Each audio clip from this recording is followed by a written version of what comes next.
Hey, welcome back to my channel. My name's Amy. Thanks so much for joining me today.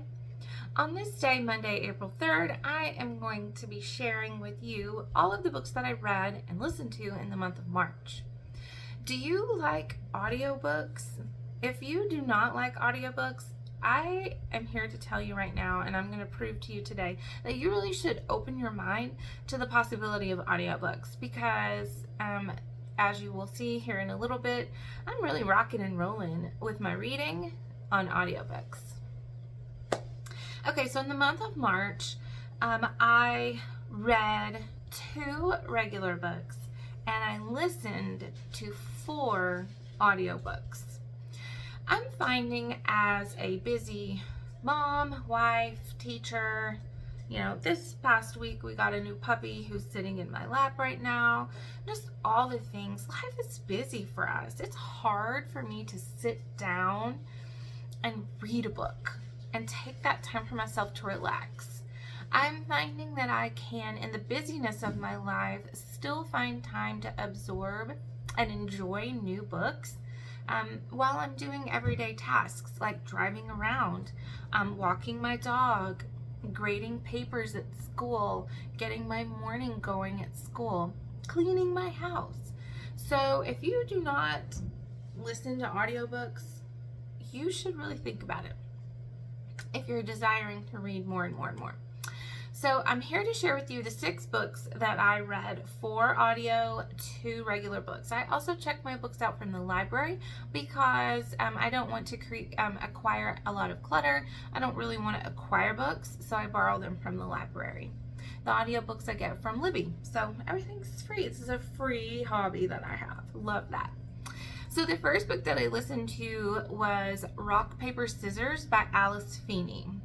This was a very interesting book, and I imagine that this will be a very, very cool movie. It's very suspenseful, set during this a snowstorm.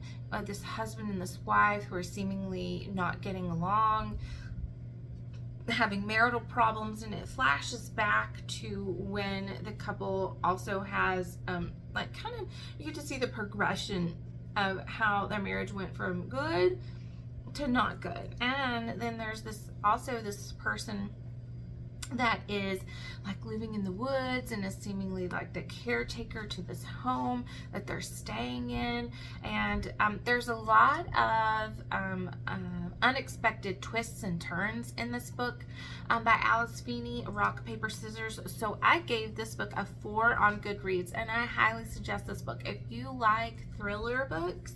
And I imagine if you were reading this book, it would be a fast read.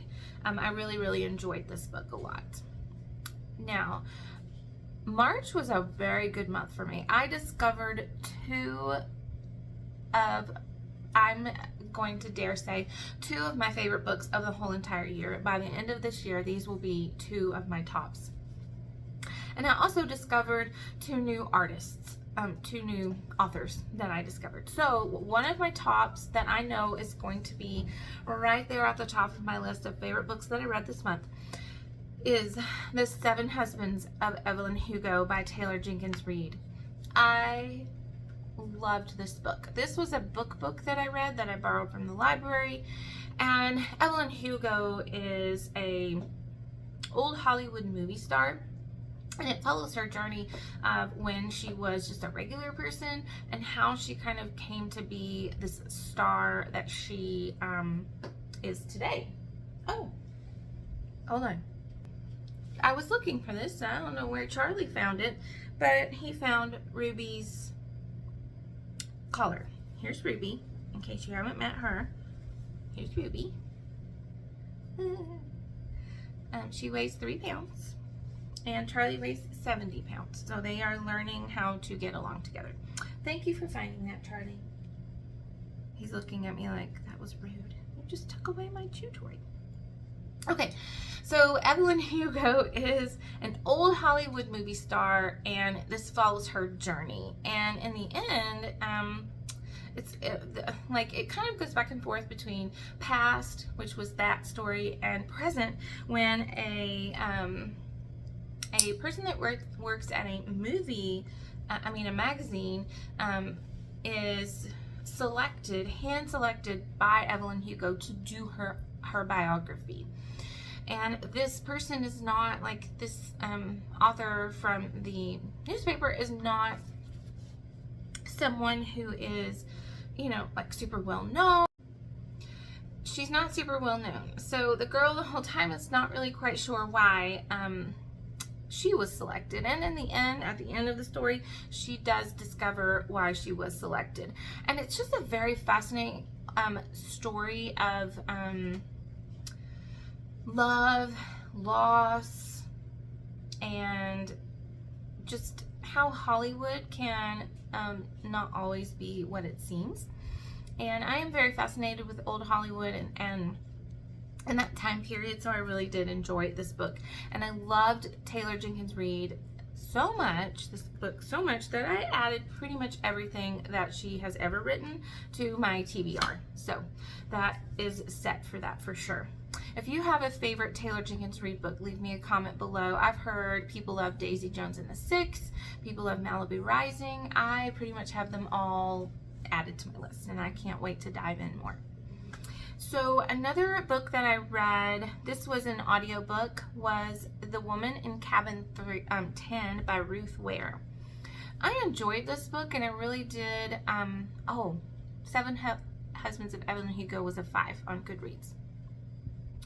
Woman in Cabin 10, I gave a 4 on Goodreads, and I really did enjoy the story. It was very suspenseful, and it kept you guessing the whole time as to what was going on this boat where, this lady is selected by, her work to be able to go on this boat trip for work.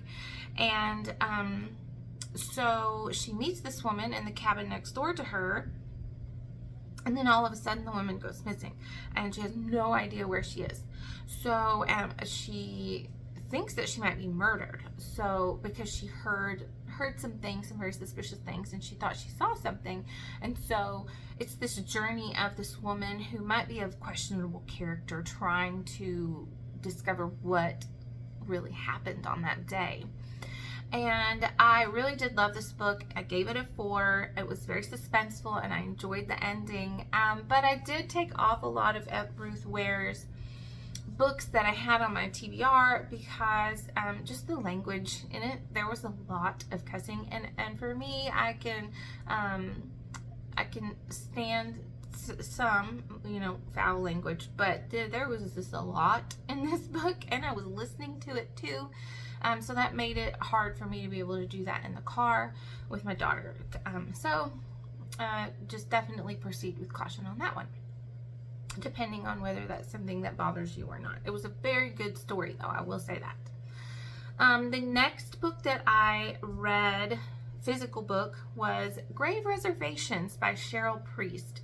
And this was the new author that I discovered, and I loved this book. It was kind of like the next book I'm going to tell you about, which is a Stephanie Plum book.